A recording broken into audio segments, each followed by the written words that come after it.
The honour for Portage Lisgar. Thank you, Madam Speaker, and I stand before you with a heavy heart today to share some stories of moms and dads that I heard over the course of the summer. And they shared with me a heartbreaking truth that they just can't afford to give their kids the quality food that they want. Now, these are proud parents that have done everything right. They work hard, they play by the rules, and yet they find they're struggling to not just get ahead, but to get by. They told me the feeling of looking into the eyes of their little ones, of the desperation, unable to provide the most basic needs, a healthy, decent meal for their kids. I also spoke with many seniors, the very individuals that built this country, who are now faced with an unbearable reality.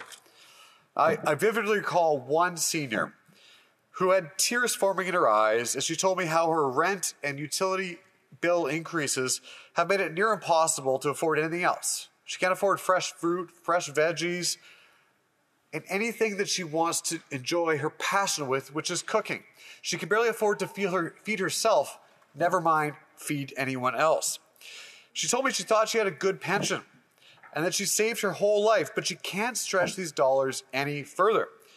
She told me that this wasn't the Canada that she remembered, and it wasn't the retirement that she expected.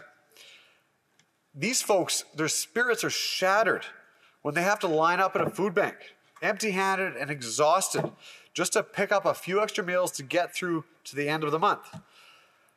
They told me they feel like a burden, or worse, a failure on behalf of their family, and they don't want to have to ask their family and their friends for help. And I respect that pride, but they shouldn't have to feel this way, Madam Speaker.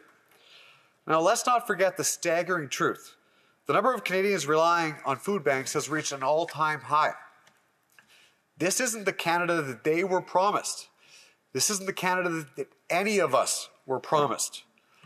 I grew up believing that if you go to school, you work hard, you play by the rules, no dream is too big, and no retirement with dignity is too out of reach. But many are left wondering how they're going to afford dinner instead. This government has let Canadians down. It has pushed them to the brink, to a feeling of loneliness and failure. And to my Liberal and NDP colleagues, I would be shocked if you didn't hear this same story or one very similar over the course of the summer.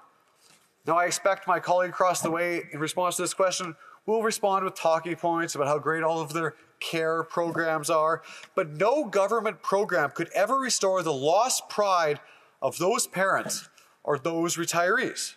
So my question is, Madam Speaker, according to Harvest Manitoba, food bank usage surged by 150% between 2019 and 2023.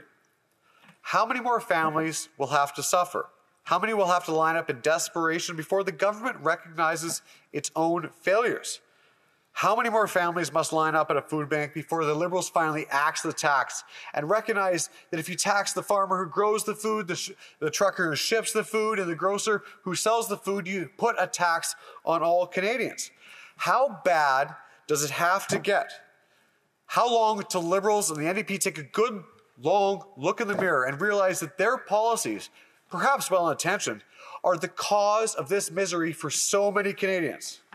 How bad does it have to get till they realize their failed policies have caused misery for Canadians? Honourable Parliamentary Secretary.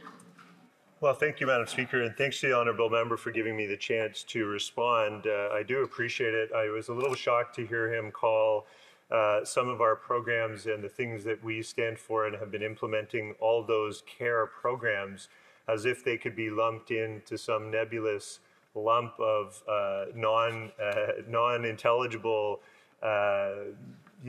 phrase. It just seems to me to be a shame that he doesn't understand the value of pharmacare, mental health care, the healthcare investments we've made, all of the care programs that he's spoken of, dental care, etc., all of which are designed to help lift people up, care for them, help with the affordability challenges that Canadians are facing. But maybe that's just an aside. I would like to get back to the sort of heart of his question, which I think was focused, at least from what was tabled in this House, was on the housing crisis. And I can assure the member that that's not unique to Manitoba.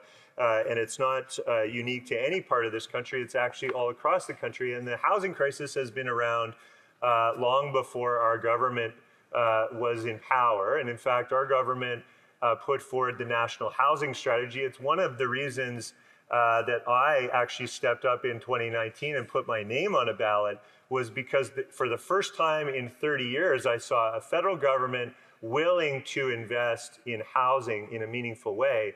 They made a big, bold commitment to reducing homelessness, to helping solve the affordability or affordable housing challenges that Canadians were facing.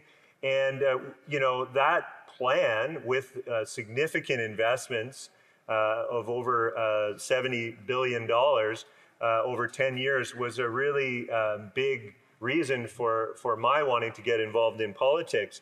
Now, certainly the housing challenges have morphed and changed, and that the market has shifted. And there are significant challenges, I admit, that, and I feel passionately about this issue. I feel compassion for every Canadian that either can't afford to buy a home or who's struggling with affordability challenges and is at risk of homelessness. That is something that our government takes very seriously, and we've put effort, time, and energy into developing a strategy and implementing real solutions, not slogans like axe the tax, which are false signifiers that have no meaning and are going to help not one person get housed in this country. We're waiving GST on new rental construction. We're helping nonprofits purchase a housing stock that would otherwise, become unaffordable or be bought up. We're helping cooperatives develop more housing with $1.5 billion of support for them. We are working with municipalities through the Housing Accelerator Fund to make it easier and faster to get shovels in the ground and to improve medium density and other forms of housing density that will lower the cost for Canadians. We've just made mortgage rule changes that will help more and more Canadians get access to a lower cost mortgage. Individuals that rent will be able to have their responsible rental history count towards their acquiring a mortgage in the future. These are all positive steps and real solutions that are helping people. Not to mention this historic investment we've made in the National Housing Strategy that has helped over 500,000 Canadians right across this country either get housing or maintain housing or repair housing if it were in a disarray. Thank you very much, Madam Speaker. The honourable for Portage-Lisgar, 1 minute of reply. That's right. Thank you, Madam Speaker. And I think that response is a great example of this false reality in which Liberal NDP members live in, where everything is fine. I talked about the suffering, and he offered compassion. Compassion is fine, but when you cause the problem and you're trying to offer fake solutions to fix the problem that you caused, is why Canadians are so upset. They want to be left alone. They want to work hard. They want to play by the rules. They want to earn a good quality living with powerful paychecks to pay for their family's food and living expenses and help the next generation get ahead. But yet, all of a sudden, we have this idea. We are going to quadruple the size of the carbon tax. We're going to make it 61 cents a litre. And we think that it's going to have no impact on the quality of life of Canadians now and the quality of life of Canadians in the future. It is remarkable to me that they can live in this false reality. How do you wake up in the morning and think everything is fine if you talk to anybody in your riding and recognize it's not?